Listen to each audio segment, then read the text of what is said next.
आशा करते हैं आप सब बहुत अच्छे होंगे। मेरा नाम है विजय यादव। सिविल टेक में स्वागत है आपका। इस समय हम लोग आरसीसी पढ़ रहे हैं। आरसीसी का एक लेक्चर इससे पहले हमने लिया है। अगर आपने उसको नहीं देखा है तो नीचे डिस्क्रिप्शन में लिंक दिया गया है, आप वहां से देख सकते हैं। तो आरसीसी का ये सेकंड लेक्चर है। इसको हम लोग अच्छे से पढ़ेंगे। थ्योरेटिकल है, पूर्ण रूप से थ्योरेटिकल है, बस आपको समझना है। तो आइए स्टार्ट करते हैं।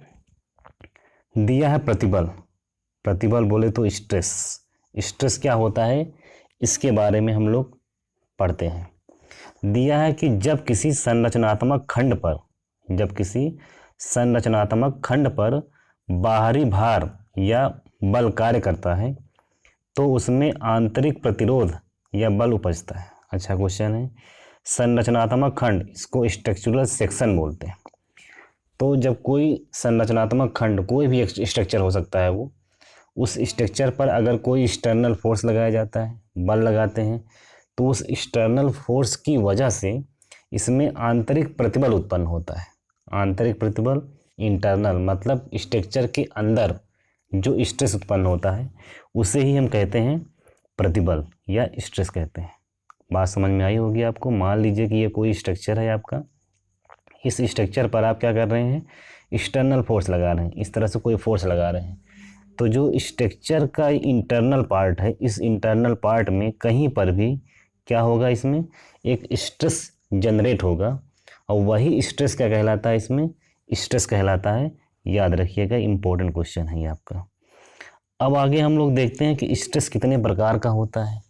तो याद रखिएगा, जो स्ट्रेस होता है वो 3 प्रकार का होता है। कितने प्रकार का होता है? 3 प्रकार का होता है। पहला आपका हो गया अल्टीमेट स्ट्रेस, चरम प्रतिबल बोलते हैं। सेकंड नंबर आपका हो गया सेफ स्ट्रेस या वर्किंग स्ट्रेस या डिजाइन स्ट्रेस। इसके 3 नाम हैं, सेफ स्ट्रेस, वर्किंग स्ट्रेस और डिजाइन स्ट्रेस। तीसरा आपका दिया है एक्चुअल स्ट्रेस, वास्तविक प्रतिबल। तो पहला अल्टीमेट स्ट्रेस हो गया। सेकंड नंबर आपका डिजाइन स्ट्रेस, इसी को ही वर्किंग स्ट्रेस कहते हैं। तीसरा आपका हो गया एक्चुअल स्ट्रेस। ये 3 प्रकार के स्ट्रेस होते हैं, ठीक है। अब ये अल्टीमेट स्ट्रेस क्या होता है, वर्किंग स्ट्रेस क्या होता है, एक्चुअल स्ट्रेस क्या होता है, इसके बारे में डिफिनीशन तो नहीं, हम आपको थोड़ा बहुत बता देते हैं। जैसे मान लीजिए कि आपने क्या किया, कोई एक स्ट्रक्चर है, इस स्ट्रक्चर पर, ठीक है, तो इस स्ट्रक्चर पर जो मैक्सिमम स्ट्रेस उत्पन्न हो सकता है वो कहलाता है आपका अल्टीमेट स्ट्रेस। इस स्ट्रक्चर पर जितना भी मैक्सिमम स्ट्रेस जनरेट हो सकता है वो कहलाता है अल्टीमेट स्ट्रेस। इस स्ट्रक्चर को बनाते समय यानी डिजाइन देते समय जो स्ट्रेस उत्पन्न होगा, यानी जितना स्ट्रेस हम वैल्यू मानते हैं वो हमारा डिजाइन स्ट्रेस कहलाता है। और जब इस पर लोड पड़ता है तो लोड के दौरान वास्तव में इसमें कितना स्ट्रेस उत्पन्न होता है ये कहलाता है आपका एक्चुअल स्ट्रेस। तो इनके बारे में हमने आपको थोड़ा बहुत बता दिया है, आप लोग इसको पढ़ लीजिएगा। इसके बाद हम लोग पढ़ते हैं मॉडुलर रेशियो। क्या पढ़ते हैं? Modular ratio. इसको मापांक अनुपात बोलते हैं। क्या बोलते हैं? मापांक अनुपात, मॉडुलर रेशियो पढ़ते हैं। इसमें दिया है कि इस्पात और कंक्रीट के प्रत्यास्था मापांकों के अनुपात को मापांक अनुपात कहते हैं।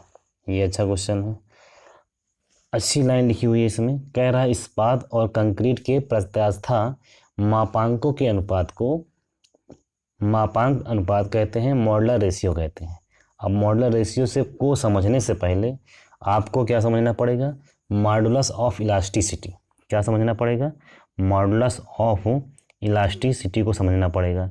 और मॉडुलस ऑफ इलास्टिसिटी दोनों के बारे में समझना पड़ेगा। किसके लिए? पहला तो कंक्रीट के लिए, दूसरा स्टील के लिए। यानी स्टील के लिए मॉडुलस ऑफ इलास्टिसिटी का मान, कंक्रीट के लिए मॉडुलस ऑफ इलास्टिसिटी का मान क्या होगा, इसके बारे में हम लोग समझेंगे। मान लीजिए कि अगर स्टील है, स्टील के मॉडुलस ऑफ इलास्टिसिटी या प्रत्यास्था मापांक का अगर हम लोग क्या कर रहे हैं, ईएस से डिनोट कर रहे हैं। स्टील है तो ईएस से डिनोट कर रहे हैं, और कंक्रीट है तो उसको हम ईसी से डिनोट कर रहे हैं।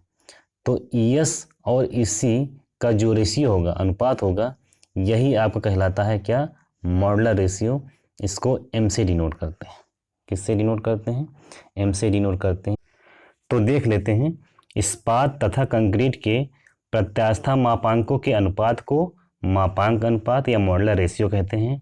मापांक अनुपात को m अक्षर द्वारा प्रदर्शित किया जाता है।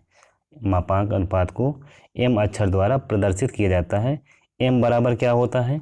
ES अपान EC होता है। ES अपान EC। ES मैंने आपको बताया modulus of elasticity of steel होता है।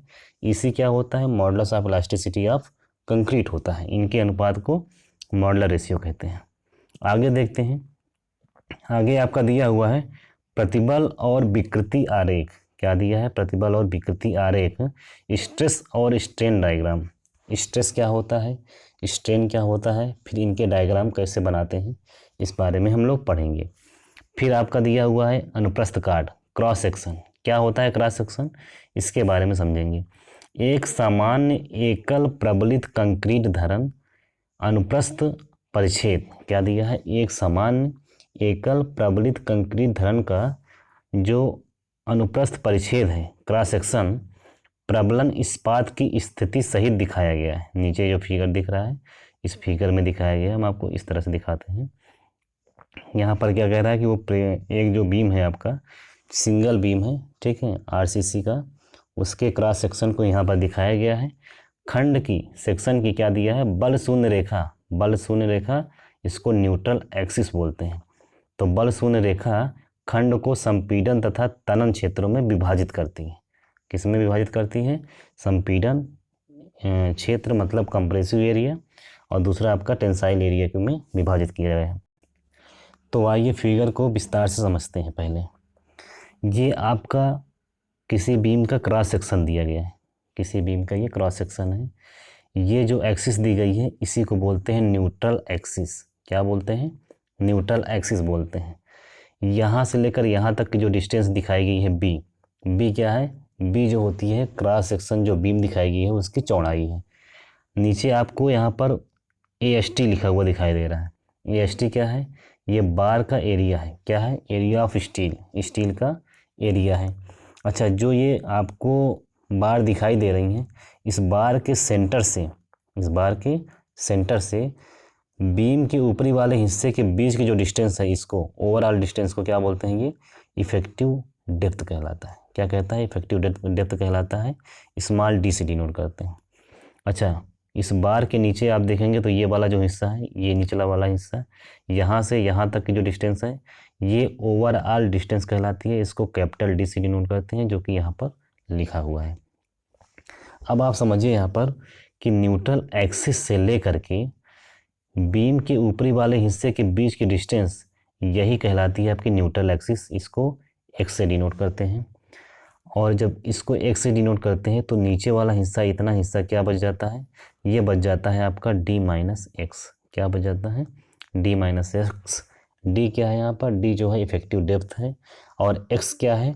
x यहाँ पर आपका जो है न्यूट्रल एक्सिस है।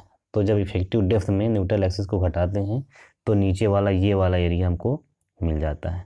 तो ये आपका जो है क्रॉस सेक्शन का पूरा डिजाइन दिखाया गया है। आपको x cross section of the RCC beam दिखाया गया है। उम्मीद करता हूँ आपको ये सेशन पसंद आया होगा।